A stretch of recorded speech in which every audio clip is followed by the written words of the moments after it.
What's up guys? We are here in Point Pigeon Lighthouse in Northern California.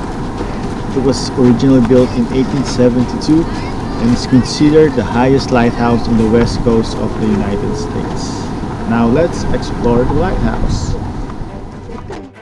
Pigeon Point's original name, Whale Point, was inspired by the gray whales that migrate past the point.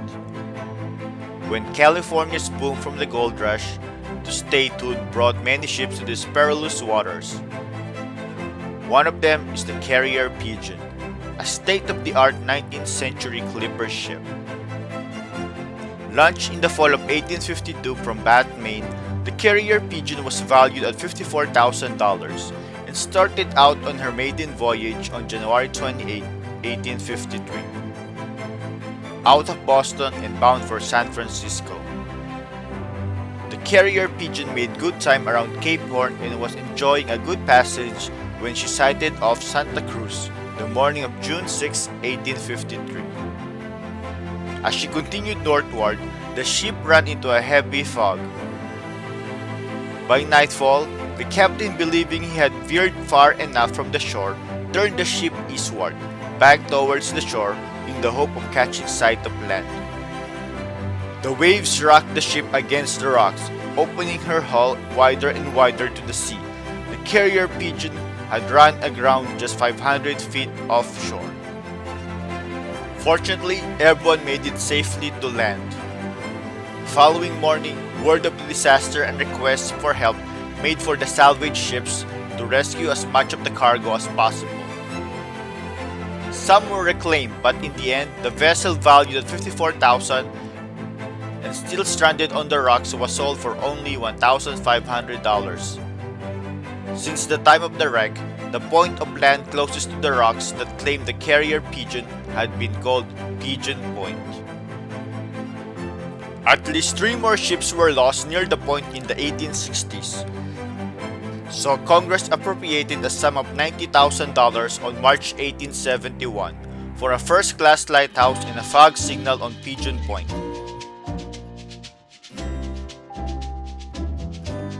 The fog signal and Victorian fourplex were completed first, and the 12-inch steam whistle. Torrential rains and difficulty in assembling the spiral staircase made by Notting and Son in San Francisco contributed to delays in completing the tower. After the lantern room was in place atop the tower, the delicate lens was assembled inside, and the light was exhibited for the first time on November 15, 1872, over 14 months after the fog signal was completed. The first order Fresnel lens of Pigeon Point Lighthouse originally came from the Cape Hatteras Lighthouse, which has the same lens characteristic. It was manufactured in Paris by the firm Henry Lapou and is made of 1008 separate prisms. It was capable of producing over 500,000 candle power illumination.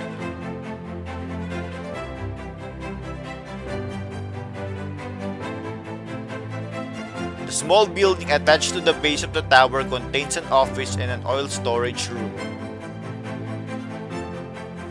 In 1909, a separate oil house, which now contains informational displays, was built away as a safety measure for storing the volatile kerosene fuel that was introduced as an illuminant in 1888 in place of lard oil.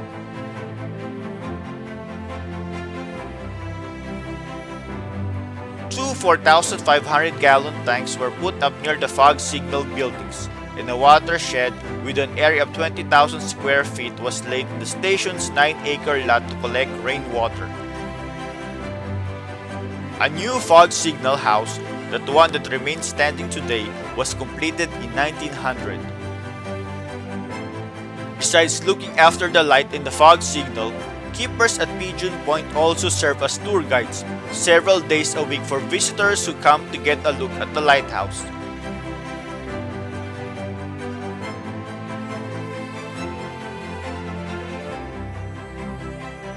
A radio antenna, which emitted a Morse code signal unique to Pigeon Point, was erected near the tower in 1943. The radio signal was eventually synchronized with a fog signal, so that a mariner, by measuring the delay between receiving the radio signal and hearing the fog signal, could calculate his distance from the point. In 1972, the United States Coast Guard mounted a 24-inch aero beacon on the front of the tower, now replaced by a smaller one, and officially retired the Fresnel lens from regular duty. The first order Fresnel lens used to be celebrated in special occasions, such as annual lighting of the lens, which usually occurred in mid-November, closest to Saturday to November 15, the date of the original first lighting. In 1960, the original fourplex, though still in good condition, was raised and the 4 ranch-style houses were built by the Coast Guard. In 1980, the 4 generic houses were leased to American Youth Hostels Incorporated for use as an economical dormitory-style accommodations. Hostel guests from all over the world shared kitchens and living spaces set up to facilitate intercultural exchange.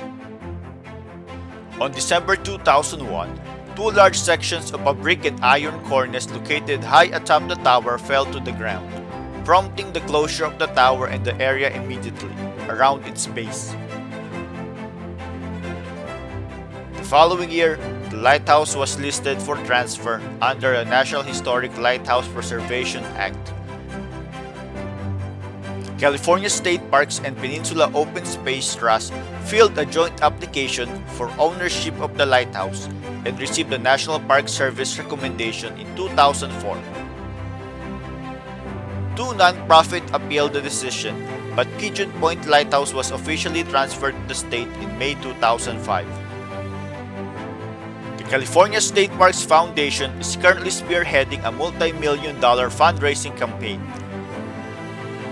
in partnership with the State Parks and San Mateo Natural History Association to restore and reopen the historic Pigeon Point Lighthouse. The state park system has promised repairs, but it is estimated that even if funds were available, it will take 7 to 10 years before repairs will be completed. In the summer of 2011, the state park announced that the grant of $175,000 from the Hind Foundation made the first phase of restoring Pigeon Point Lighthouse possible.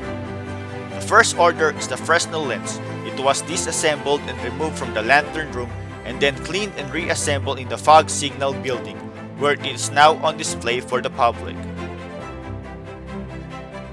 The restoration also includes coating iron on the tower with rust inhibitor, repairing broken windows, and some other repair work.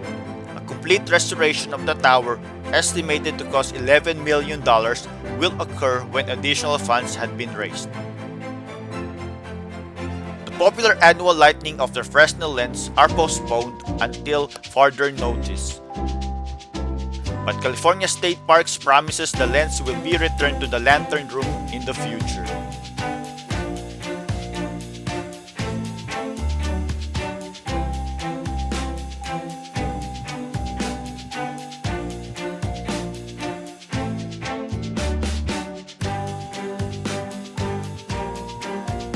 Hey guys, so this wraps up our Point Pigeon Lighthouse tour. I hope you learned a lot, and until our next adventure. Bye!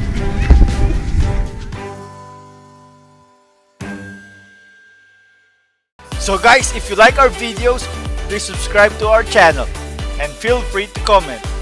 Hit the bell, hit the bell, hit the bell, hit the bell, come on guys, hit the bell! For notifications. And don't forget to share! And